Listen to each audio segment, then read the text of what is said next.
gonna, all right. I promised a video that was gonna put the whole teaser versus IR debate to rest. And I believe after you watch this, you will 100% agree, and you will stop debating whether the guy down the road is being unethical or not, and he'll stop debating whether or not you're being unethical. I want the industry to move the debate directly to the manufacturers. All right, I'll get started now. This hasn't been rehearsed. I was going to do a professional video. Guess what? It's the same information whether I do it off of this iPhone or whether I edit and make it look all pretty. Long story short, the information is still the same. Hey, if you don't like the video because of the quality of it, oh well, I can't help that. But the content of it will be dead on. All right, thanks y'all. All right, first off, teaser. I don't think most of us here fully understand teaser. But I do fully understand why teaser was a number that was come up with as a measurement of performance. And I think this needs to be clear as to why teaser was come up with. Everybody agrees that it is the number that amounts to the total solar energy rejected. Well, if you're in a house or if you're in an office, that's extremely important. Why? It's not comfort, because guess what? Every house and office I've ever been in has an air conditioner. So you can adjust your comfort by turning up or the thermostat or turning it down. So it's not necessarily about comfort. Yes, you can go into all the different reasons why you get, you won't have hot spots in certain areas. It protects your interior. Well, that's all just, I'm not going to call it fluff, but that's just all extra benefits that we as window tint salesmen need to add because it helps us sell the film. But the one single biggest reason why teaser is so important when it comes to flat glass is nothing to do with comfort and everything to do with how much money, duckies, money, moolah, whatever you want to call it, that the person is going to save.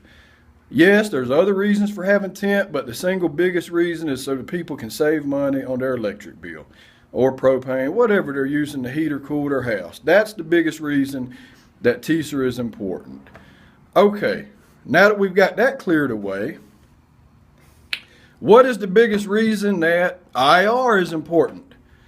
Well, or the biggest stated reason that IR is important is comfort, how you feel. Well, both, when it comes to automotive, both of those numbers are inaccurate in performance terms as far as what the reasons are you're trying to sell the film to the customer, because every customer knows that window film looks good. It's, everybody knows that. At this point, most every customer knows it knocks out UV. Ultimately, the customer wants to know how freaking comfortable are they going to feel when the sun is directly on them. Okay? Also, everybody wants to talk about what teaser, accounts for all that. No, it doesn't. Teaser does account for all the total solar energy rejected. I 100% agree. But I can take two exact teaser films, prove to you that one of them's more comfortable than the other. But guess what? I can take two IR films and prove to you they can be identical IR, and I can prove to you that one of them still knocks out more heat than the other. So on both sides of the debate, an IR guy can say, well, my film works because of this. Let me show you a demonstration. A teaser guy can take his film and do the exact same thing. And guess what? You can use something like this and a thermometer to prove your points. You can use something like this, whether it be clear, red, halogen, whatever, xenon arc, it doesn't matter.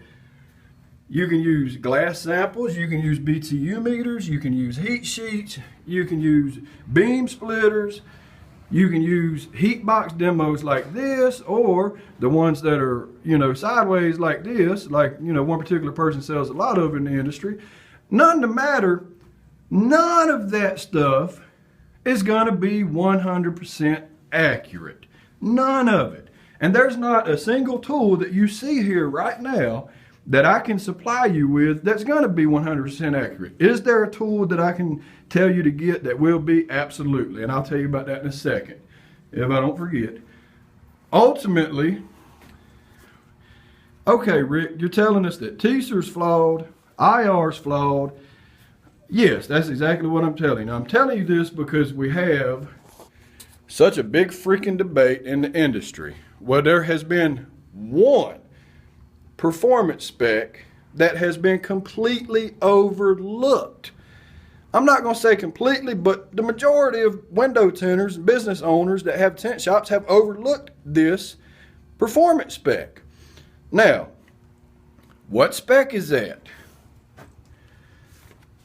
It has been under our noses this entire time. Under my nose. If you can't see that, that says total solar energy transmission. Now, you need to remember this spec. You need to call your manufacturer and tell them this is the spec that you want on every single piece of literature that they get.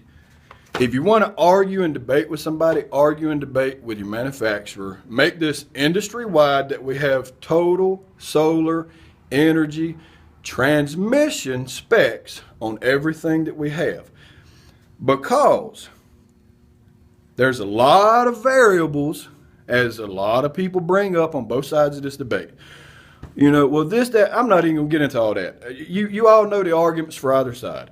If you don't, well, get to know them and jump into that wormhole if you want to.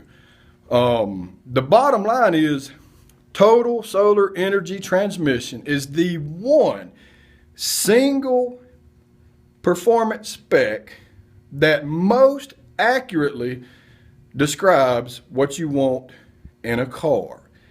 Okay? IR rejection is not 100% accurate.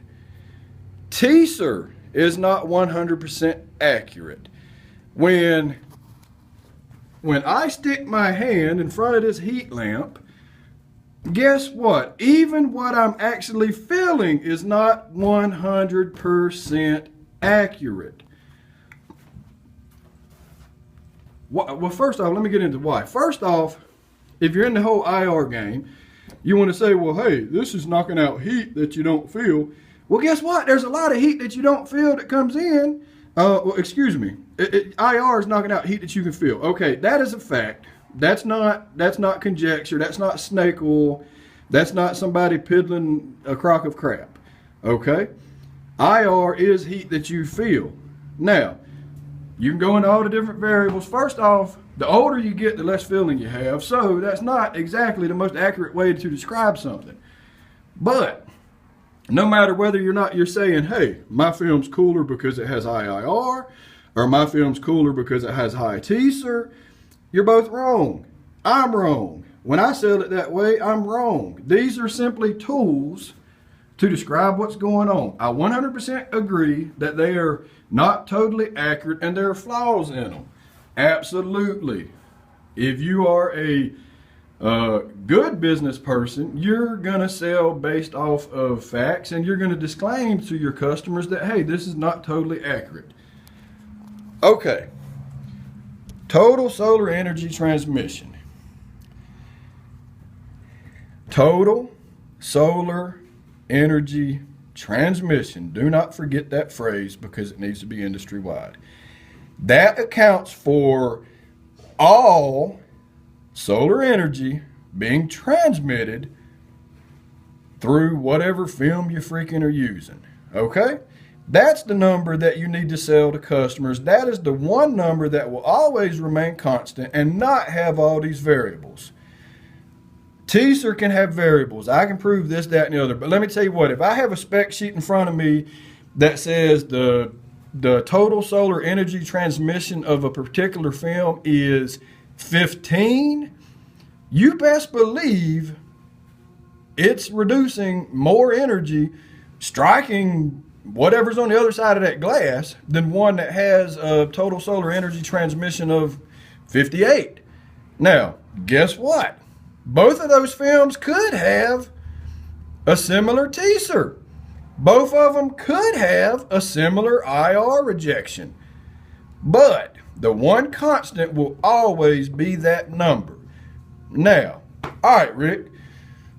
A lot of you are going to be looking, you're going to get done with this video, you're going to look at your spec sheets. Man, cool, I found it. I found total solar energy transmission. And some of you are going to look and say, what the heck? It ain't even on there. Well, it needs to be on there. If you have a manufacturer that does not post this stuff, you need to get on the phone with the IWFA, get on the phone with your manufacturer. This needs to be industry-wide. Instead of debating amongst ourselves, fighting amongst ourselves over what the best freaking spec is and whether this guy's a snake oil salesman or that guy's a snake oil salesman, we need to make it industry-wide that this is the spec that we want. I don't give a flying flip if the number of that spec is low. Your customer's going to be much more comfortable. That's bottom line, end of story. Now, I probably forgot something already that I said I'd get back to. I think it was, oh, yes. What tool can you use as a demonstration? I don't have it here, but I'll show you a diagram. What tool can you use as a demonstration to accurately show how your film performs versus something else that's accurate? And you can't say, oh, it's flawed because it doesn't meet or that or the other. No. That simple tool is a radiometer. Now, I drew a diagram of it because I don't have one anymore. The one I used to have got busted, and I just never got another one because, hey, I'm a good tint salesman and I didn't have to have it. Long story short, I was probably being cheap or being lazy and just didn't get it. It's going to look like a light bulb, but it's going to have little veins in the middle of it. You can look this up on Google. We're all freaking, we're all internet connected nowadays. You can look this up. Well, how this thing works is all of the energy that it receives, it accounts for. It doesn't have a certain bandwidth that it measures at. It measures it all. Okay, so if you want to give your customer a good idea and an accurate, truthful idea of what your film is doing, get on Google, order one of these. It doesn't matter if you stick it in front of the sun, in front of a heat lamp. It don't matter what color the heat lamp is. Whatever energy is hitting that radiometer is going to be accounted for. As long as it's the exact same, whether you're using this film, that film, no film, it's still measuring all the same energy. Is it going to pop a number up at you? No. Actually, if you wanted to be like, real scientific, what happens is these veins, when energy strikes it, it spins. It's actually in a partial vacuum, looks just like a light bulb. It will spin. If you want to really get scientific, count how many times it spins. Videotape it, sit back while you're bored, count how many times it spins. You can even tell customers, hey, it's going to spin this many times with this film. It don't matter. The customer can look at it, tell if it's spinning faster or slower. That's all they need to know. The slower it spins, the more total solar energy transmission, the more of that it's rejecting. That's the most important part. Guys and girls, industry professionals, if you are watching this and you're a tinter, get on the horn with your manufacturer. This needs to be industry-wide. These debates need to be done and over with. I'm tired of being called a freaking snake oil salesman. You're tired of being called a snake oil salesman. And you know what the funny thing is? The people on teaser, they know they're not 100% wrong, but they're only arguing because they know the guys on IR is not 100% right. The guy on the IR side knows he's not 100% right, but he knows that the teaser guy's not 100% right. So we're not even debating because we think we're totally right. We're debating because the other person's not totally, is not completely right. Long as we're debating against each other. This industry needs to be more professional than that. We need a single measurement of performance that we can use with automobiles that is accurate, and total solar energy transmission is the number that we need to use. Thank y'all for watching the video. Bye.